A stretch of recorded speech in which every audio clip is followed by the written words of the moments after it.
Guys, welcome to Tone Bros. My name's Casey. I'm Colin. We're going to get started with our current topic of the day, which, Casey, you went to the In Stereo concert in Nashville. Yeah, the release party. Got to see Book himself, Yep. Mr. Guthrie Trapp, even some special guests. So, Oh my gosh, I almost lost it there. Did you see that, folks? But yeah, I got to go check it out.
We ran down to Nashville. Me and I actually took my family with me, and went down there. We made a few guitar shop stops, so we're going to talk about one of those here in just the next topic, actually. So, little lead into that. But we were able to make it to the In Stereo concert and release party.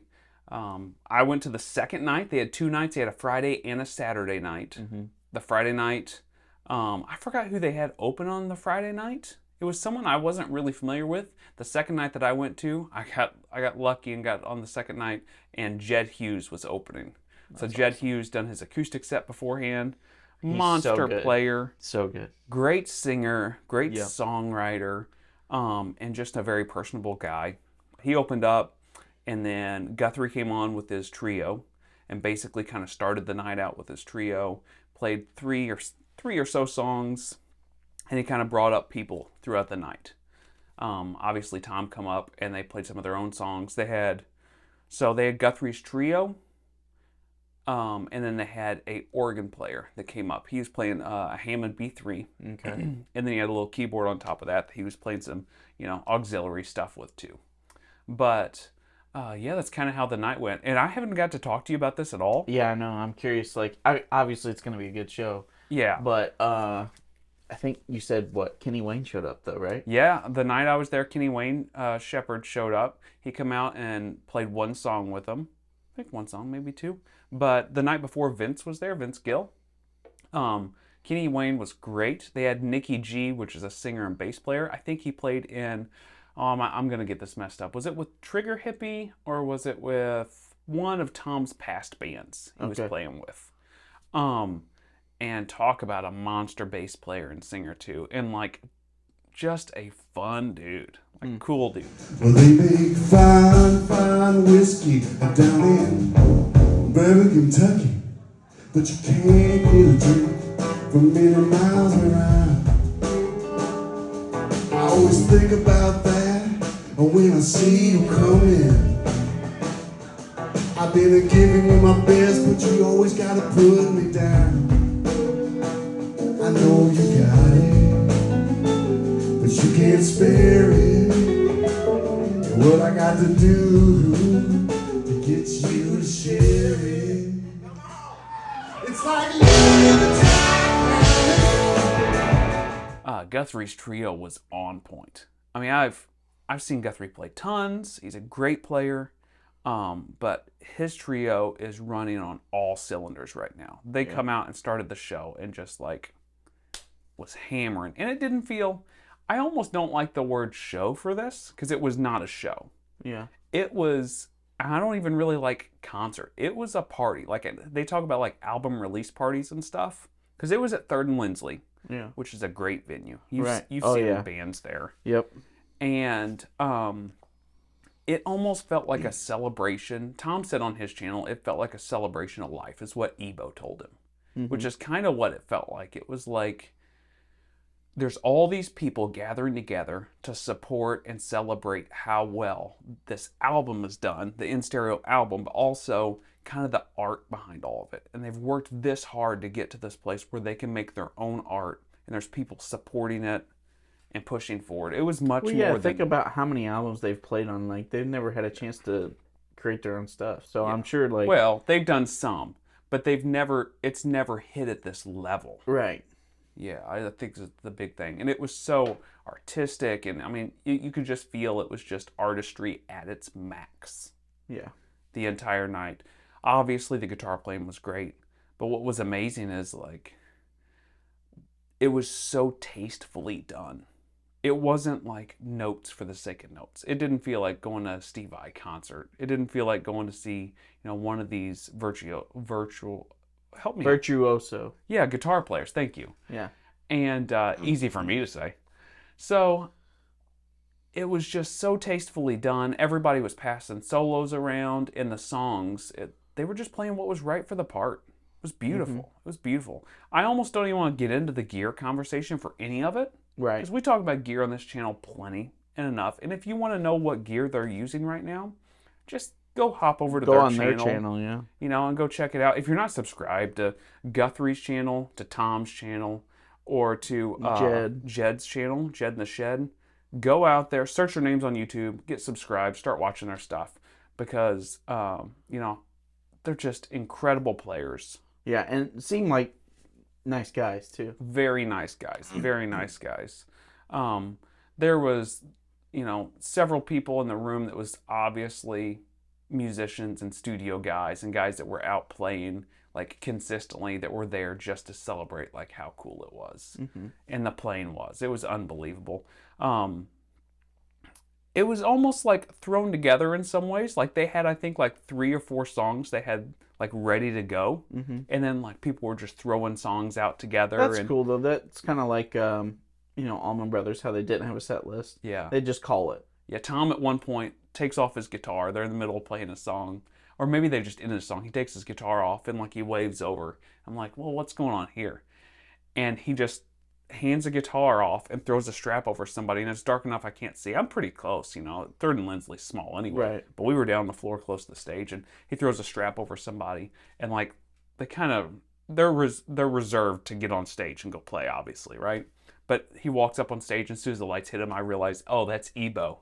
Oh, okay. And Ebo came up and played a song. That's cool. With Guthrie and the trio and the organ player and stuff, and it was great too. But no, it was really, really cool.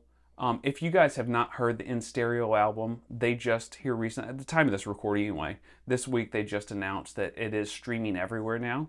It's streaming on Spotify and all that stuff. But go out there and try to support them in like actual physical media. Grab a record if you can. Grab a CD. Go grab a t-shirt if you can do that stuff. There's not a big market push to get this out there. They're not signed by any record company. It's nothing like that. It's like true artistry that they're pushing through because they feel like they need to get it out. Like you said, they've played on 1 million albums, right? So if there's any way you can go support real artistry, I think we have to do it. Right. For sure. If we don't do it, we're going to lose it. I think so. Especially in like today where all this music is streamed and it's all about the last thing you saw 10 seconds ago. And then they move forward again. I mean, this could be another topic for another day, but like the amount of people that just release singles. Yeah. I mean, most people don't release albums. No. I mean, it's kind of, it's sad because you think of all those amazing albums, like the one-offs, even like, I think of Chris Stapleton's first album, or, the White Stripes, what was it? White Blood Cells. Like each one of those songs, like has a purpose for being on there. You know what I mean? Yeah. To me, it's so important to have the album where you can listen to how the flow goes. Because the way one song leads into another and where it goes, and then maybe here in the end it pops up, or it's so interesting. And how surprising some songs are. Like you listen, Jedd's album, their first album, like it almost sounds like a Beatles album. Yeah. Besides the rock songs that they're famous for, right? The rest almost sounds like the Beatles. Yeah. And those big albums, like you start thinking about like the White Album, and you start thinking about all those huge albums. if you haven't sat down and like, especially the older Beatles stuff and some of that classic stuff, Zeppelin stuff, if you haven't listened to it all the way through, it's something I've recently been doing in my vehicle. Is like I start, even if I'm using my phone to stream it, I will start the beginning of an album and I will start playing through as I'm driving or going wherever. And whenever I go out to go in, or maybe it's a day later, I get back in my vehicle and plug my phone back in, I don't move to something else. I don't skip songs. Right. I don't even give myself the option to skip a song. I just continue the album wherever it was. Right. Because I think I've missed that. There's one band I really need to do that with, and that's Steely Dan, because I've never truly given them a chance. Yeah. Yeah. So that's one band that's And I for think sure. sometimes when you just know one or two songs, you know, you don't really get a good feel for the artist. Right. But totally off subject. Back to In Stereo. Tom Bukovac, Guthrie Trapp. Go check it out. Pick up some physical media if you can to help support these artists. They're incredible. And if we can help support them more in this type of thing, it's not like, you know, it's not like I'm saying go give them money. What I'm saying is go support the artistry behind it. Because if they do well with this, it's just, you know, high tide raises all ships, right? So if they do well with this, that gives the opportunity for other artists to also possibly be able to do a similar thing. Mm-hmm. And maybe we can get back to like some real music again that's not just pushed by the machine, that's not just a single, that's put out by the man, you know. Right. I mean, I'm not trying to be like that, but also I kind of am. Like, right. We're living in a different world, and I accept that today. I've got no problem with that. But also, when something like this happens, guys, I think we have to support it as much as we can. Yep. That's why I went down there. That's why I went, and also I knew it was going to be a great experience. That's why I'm trying to support them by purchasing albums and doing those types of things, you know. So anyway, let's go on to the next main topic. Yeah. So the main topic actually has to do with your trip to Nashville, and you went to Carter's Vintage, and they've got a whole new setup there. We haven't talked about it because we've tried to keep it for the show. Yeah. So tell me, I guess, about Carter's, the new location, and what you saw there. Yeah. So the new location is literally across the street. Okay. Easy to find then. So the old location was that smaller building. It had that parking lot that you kind of just had to park into. You went on in, and the new setup is across the road. There's a parking garage that you have to go into. It's a pay-to-park public parking garage. Okay. But if you go into the parking garage, there's like a little QR code. You scan that QR code. When you get into Carter's, there's another QR code. And if you're a Carter's customer coming in, they basically validate your parking. Okay. So you don't have to pay for your parking if you go in to Carter's, you know, as a now I don't think you could go into Carter's, scan that little code, and go somewhere else and not pay for parking. You know, there's probably a limit to that. But so you park in the parking garage, and you kind of walk through the back end of the parking garage, and there's a little bridge, and they've got that new mural that's painted up on the building, which is really cool. And you go in, and then basically you walk into kind of how Carter's was before at the other location. There's a front desk room where the t-shirts and hoodies and strings and picks and kind of stuff, things like that are. There's a little hallway with some restrooms and offices, and then you walk on down to the main section. I've got some pictures of this. I'll pop it up here on the screen here in a second. And then you walk down the main area, and it's a full room of guitars. And they're just on like tons of stands. They're on the walls. And then the back end, there's a stage with the real high-end stuff like they had before. Okay. And then some of the side rooms, there is like quiet rooms you can go play in, just like they had before. Just like, with amps. There's two little side rooms that are high-end rooms, and I think maybe just to like where people can kind of get away and try acoustic guitars, where it's a little bit quieter too. It's where they do a lot of the recording for the videos that you see Carter's puts out. But there's not a big, massive change in my opinion. Okay. For the shop itself, I do think it's bigger, and it's obviously newer and stuff. Maybe they've had trouble with like rent or leasing that building. I don't know what the story is with that, but it does. Maybe they just wanted a bigger space. It does seem like it's a little bit bigger. Yeah. Maybe that's what they were shooting for. So while we were there, I played a few things. Some of it surprised me. Some of it didn't. Some of it depressed me. So they had some cool guitars. They had Mike Bloomfield's Telecaster in the store. Oh, man. How much was that? You don't remember? I don't remember. Okay. I don't remember. That's still really cool. It might be in the, I took a picture of it. It might be, it's the one that got all painted up by the artist and stuff afterwards. Okay. That was beautiful. They had some really cool, nice vintage guitars like that was there. But then I also played some different guitars. So we've been talking about these P90s. Mm-hmm. They had, so I picked up a 62, 63 Junior, a real one, Okay. and played it. And Single cut or double? it was SG, Oh, okay. right? So 63 would have been an SG. That's right. So SG Junior. And it was pretty slinky feeling like you're looking for in a Junior. And I liked it. I didn't love it. Okay. Nashville's kind of a hard spot to find like a really good vintage guitar because I think the really good ones, They're taken out. they just go from player's hand to player's hand. So I wasn't really expecting to find a really nice like vintage guitar necessarily. So it was good. It was not great. Then next to it, I was like, oh, what's this SG Special? This white SG Special that's here. I was like, oh, it's a 60 whatever. And I picked it up and I was like, oh, this thing, like it resonates well. Like it plays really good. And then I took it in the small amp room. And this is another topic to get into. And I plugged it into a 2-rock. Okay. They had a 2-rock available. What kind of 2-rock do you remember? It was a Studio Pro? I think it was the Studio Reverb. That's what Okay. it was. So it's what the Studio Classic is now, I guess.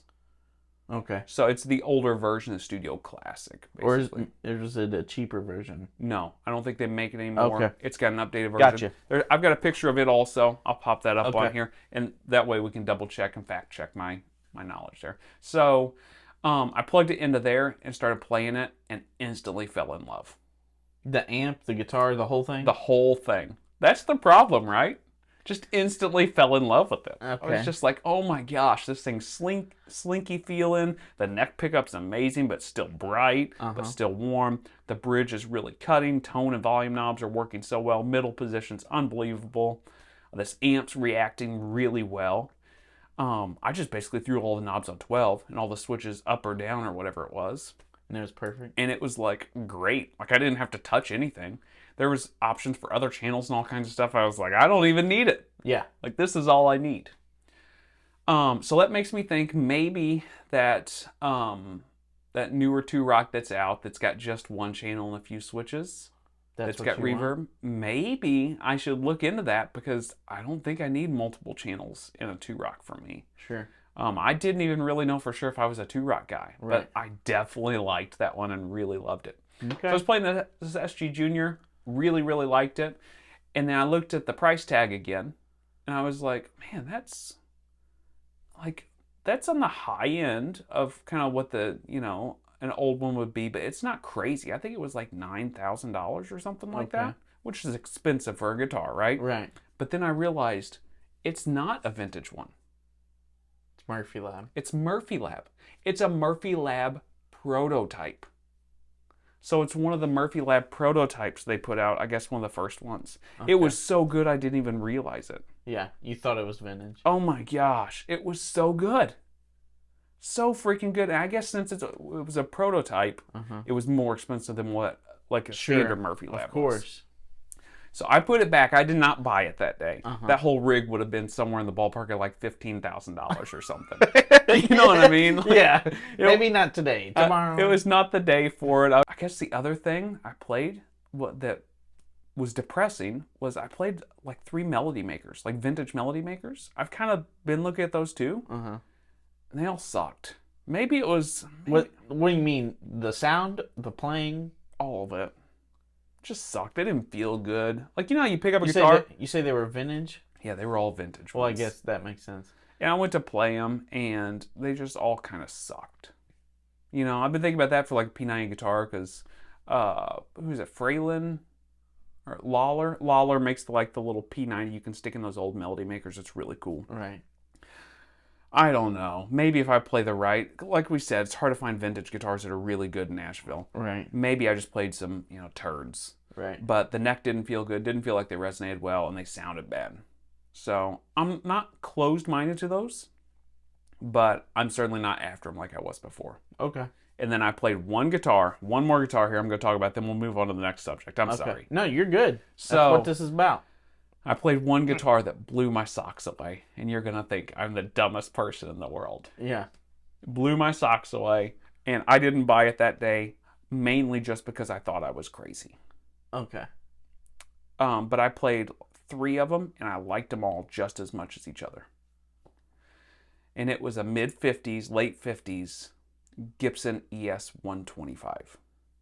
Is that the one pickup? It's the one pickup in the neck. Right. P90 in the neck. And it's like hollow body. Oh my gosh, it's so good. It is that's the good. last thing I thought you would like. No, you would not think so. And I didn't even plug it in because I knew that like, oh, I don't need to play this anymore. Like, you know how you can just feel a guitar and you're like, oh, this is a thing. Like I almost don't even care if it plugs in and plays well because I like it so much even as just like a couch setter. Like, it doesn't even have to sound great plugged in. That's a real expensive one, though. No, it's not. They're like $2,500. Oh, that's not bad. To $3,000 That's at really most. not as bad as I thought it'd be. It's like for a 57. Right. And it played great. It sounded great. I mean, I definitely see one in my future. Wow. I'm definitely going to buy one. That's a head scratcher for me. Yeah. I don't even know if I don't need it right now. It's not the right time. I got other gear that I'm looking to be buying right now. And like I said, I didn't even plug it in here. Is that a retirement guitar or is that like... No. No, you want it faster. I want it before then. But it's definitely a guitar on the horizon. Wow. ES 125. Yep. Not what I expected. Full bodied. Now the 2-rock makes sense. Yeah. Man, that in at the 2-rock might have been the ticket. I don't know. You should have plugged it in. I'm surprised you didn't. I didn't want to. You would have bought it that day? I might have bought it that day. And I knew, like, this is not what I need to be buying today. And I played 3 of them, and they were all just as good. Huh. They were all slightly different. If I would have played them, like, back to back to back, because I would play a different guitar and then come back to a different one. But sure. I'm sure I would have preferred one over the other, but they were all acceptable. So let's move on to your gas or pass. All right. So switching gears here, gas or pass. So my first one, and it's really a pedal I think you've taken a look at before. Mm-hmm. It's the SusMaryOsep from Mythos. Bless you. Yeah. Super fragile. No. The SusMaryOsep. So it's got a treble boost on it. Okay. So it's kind of like the Beano, how it's got switches. Mm-hmm. It's got a Dumble-inspired, speaking of 2-rock, I guess. There we go. A Dumble-inspired overdrive. And then it's got an echo. So it's really like a slapback. An analog slapback. It's got like a PT 2-something-99 chip. I love those. Yeah, I don't know. I don't think it's a chip that like is necessarily recognized by a whole lot of people. Like some people... Right. It's not like a Memory Man chip or something. Right. Yeah. I think Death by Audio has used it and stuff like that. But nothing that's like vintage or classic. Yeah. But it's an all-in-one enclosure. Yep. It's like around $280. Yeah. I've definitely checked these out. Yeah. So whenever this is RJ Ronquillo. Oh goodness. RJ. Or is it Ronquillo? I don't know. I'm going to just call him RJ. This is RJ's signature pedal. Sounds good. It says, you're talking about the second version, right? The first version, I think, had sliders on it they put out. Right, yeah. I don't want the sliders. Yeah, I don't want sliders either. I'm going to kick them off or dirt's going to get in there, dust. So I've definitely looked at this pedal. I think it's an awesome idea to have is like tossed on the floor for just a jam night, playing. Right. Because slapback, I want a slapback. I need some type of overdrive. And I want to boost into that overdrive. Right. So, like, as in minimum pedals I need, that one pedal if you're not taking a board and you just got one pedal. Boy, I can't think of a better one. Well, I mean, for like a single pedal, for just like an analog single 3 pedal. I'm not talking like getting into a bunch of different 21. stuff. Tech 21, the Richie Kotzen. I wouldn't call it better. Hey, that's your opinion. Yeah, I'm not saying that it's worse. I'm not saying the Tech 21's worse. I'm just saying I think they're probably on the same level for me. I think they probably are, and they serve a similar purpose. Yes. For what I would want. Yes. And I'm a fan of the Mythos stuff. Yeah. Tech 21 stuff's a little hit and miss for me, the stuff I've played. The Mythos stuff I've played, I've been a fan of. Right. So yeah, my problem is with it. For my normal board, it doesn't really work. No, because there's so many effects all in one, and you can't separate really. And It would have to be the end of your drive section, right? I mean, essentially. right, it would, yeah. Um, Which a treble boost at the end is a little different, at least for what I do. yeah. So you want the treble boost at the beginning because it's a germanium treble You boost. really, this one pedal should fit at the beginning, the middle, and the end of your board. So it just doesn't work for my normal pedal board. But do I gas for it to have it to throw it for a jam board or for a jam pedal? Absolutely, I do. Yeah, I just don't think I would use it right. like That that much. into a Princeton for like practice and stuff, though. It would be great. Yeah. My small board is very small though right now. Yeah. Like it's tiny. It's one of those nano boards, right? Nano pluses or whatever I'm using right now. So you don't really need anything less than that. I mean, it doesn't really make a lot of sense for me. Yeah. So if you're asking me, is it a gas or a pass for me? I think metaphorically and like in theory, it's a gas. But I think in actual practicality, it's probably a pass. Yeah, you wouldn't actually spend the money to do it, but it would be cool to have. Yeah. If I got one for free or got one for $100, I would buy it. Right. But I don't think I can justify buying it. That's how I feel. Yeah. Yeah, it's passed for me too. It's a cool idea in theory, but I don't think it's going to work. Yeah. Okay. So. Sounds good. Well, let's move into my gas or pass. Then. Okay. So, my gas or pass is talking about the Browne Amplification Protein. Uh-huh. This is that dual overdrive pedal. This is the pedal that you see on every Instagram post as far as pedal boards go. Like this and the G.A.S double barrel. Well, and a King of Tone. Yeah. Yeah. And a King of Tone. Yeah. Yeah, so this is it. It is a ODR style pedal on the right side, the green, and then there's a blue side on the left, which is Blues Breaker. Uh-huh. I thought it was the opposite way around before we started talking about this, and I had to go double check. And please fact check me if I'm wrong. But it's ODR into Blues Breaker. Okay. There's no way to flip them. I do think there's TRS options if you've got a switcher where you can use one Sure. or the other. But there's no other way. And this is the newest version we're talking about. I know there's older versions that maybe don't have that or have different things. The newest version has top-mounted jacks also, I like that. which, yeah, we all like. So, this was a hard gas for me for a while. It was. But I'm not for sure. What about, let's talk about you. Let's talk about you right Can now. we talk about like the bear in the room? This dude right here, old Tom, is the reason why this pedal, let me be honest, guys. Tom, I mean, we're always honest on this channel, but let me be very blunt, I guess is the better way of putting it. Tom right here is the man when it comes to ODR pedals, in my opinion. He's the guy that got it all starting, got it all rocking and rolling, right? I mean, Essentially, he's the guy that made him. he's at least one of the semi-popular. few. One of the biggest proponents for him. And he has shot out lots of ODR style pedals. He got one of these, so he got the single pedal version of just the ODR that Right. they make. Because they knew, I don't know if they sent it to him or a friend gave it to him or who it was, but he got a hold of one and he played it on a video. They knew that he wouldn't want the Blues Breaker side because he doesn't like them. Right. And he plays it, and I'll see if I can link the video down in the description below because it's pretty amazing. It's funny. You guys have to check it out. But he plays it for, I don't know, how long do you think he plays it? 30 seconds. That's what I was going to say, 30 seconds. And he unplugs it and says, you boys need to go back to the drawing board. Yikes. Ouch! Boy, that hurts. Before that, I was hot gassing for him. There was a wait list for him, all kinds of stuff. And I love that Tom is just who he is, and he's being honest with you. He's not being, Right. you know, he's not trying to fluff up something. He's not getting paid by Nobles or anything like that. No. You know, he just supports what he believes in. And when he doesn't believe in something, he's going to be honest with you and be like, yeah, you need to go back to... He's not being rude about it. He's just like, there's some things in here that's obviously It's not not right. like the ODR. You know what? I really think that they took a spin on it, though. I really don't think they were trying to do an identical copy. I don't think they were either. And I think that's where the difference is. Yeah. I think maybe they made some tweaks to it. They made some tweaks to the Blues Breaker, too. Right. I don't think it was ever intended to be an exact copy. But there's something in my head that every time I look at one, I'm like, yeah, but Those boys need to go back to the drawing board.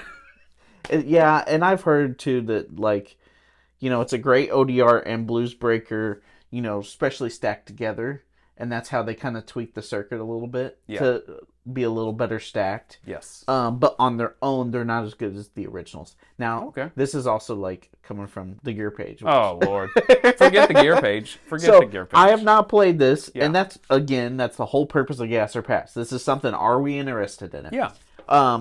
I think it's a really cool idea. I mean, the ODR into a blues breaker, that's a little different take. I guess the blues breaker is more like a solo boost or something. I almost would want it the other way. Yeah, so usually when I set up my board, I love a blues breaker and an ODR together. Right? I really enjoy that combination. But I almost always, not always, but almost always prefer the blues breaker before the ODR. Right. So for me, that also is another thing where I'm not really sold on that. Right. Got a question for you. Yeah. If you have two drives and one pedal, do you feel like it's always a good idea to have the option to switch? Yes. Me too. Today, for sure. Like it doesn't have to be external. It can be an internal switch. Right. I'm fine. Like the King of Tone, you can switch it. Yep. The D&Ms on the outside. Yep. Like stuff like that. I feel like nowadays it should be an option. Yeah, I don't think you should make a pedal, especially even like an overdrive and a boost. Some people want that boost in some before or after. Right. And depending on where it falls in my chain, I want it in different places. If it's early in my chain going into other pedals, I want the boost before. Later I want it after. I think it's silly to make a pedal today, in my opinion. I mean, I'm not trying to be a jerk, but I think it's silly to make any dual pedal that doesn't switch. I always think about, since the King of Tone and the D&M drive, those are real famous for being able to switch. Yeah. Like, the fact that that's an option now, I feel like that should be standard. Yeah, on dual drives. Yeah, I do too. Absolutely. I don't need in and outs for all pedals to go on a switcher.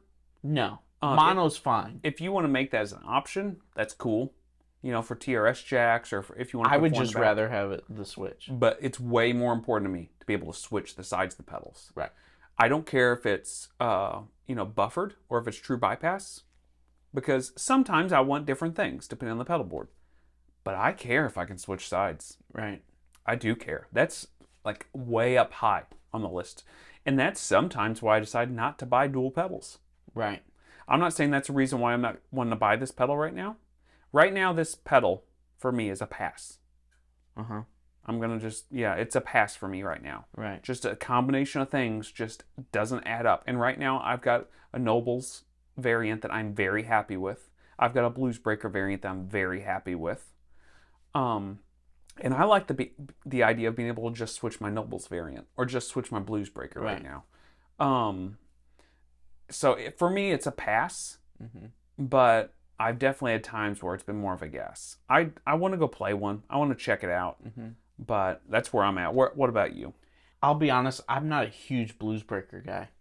Yeah. So in that reason alone, it's a pass. Like, do I like the King of Tone? Yes. That's Blues Breaker-esque. I mean, you and I kind of agreed. A King of Tone is kind of between a Tube Screamer and a Blues Breaker, I feel like. It's a Blues Breaker with a mid push. Right. Is how I feel about it. It's almost like you combined a Blues Breaker and a Tube Screamer together. Right. So, but Blues Breaker by itself, I mean, I'm not like... And I should say that's for the overdrive portion of the King of Tone. If you've got it on boost, I think it's a little different. And if it's on distortion, it's a little different. Sure. I'm just talking about like just the blanketed overdrive.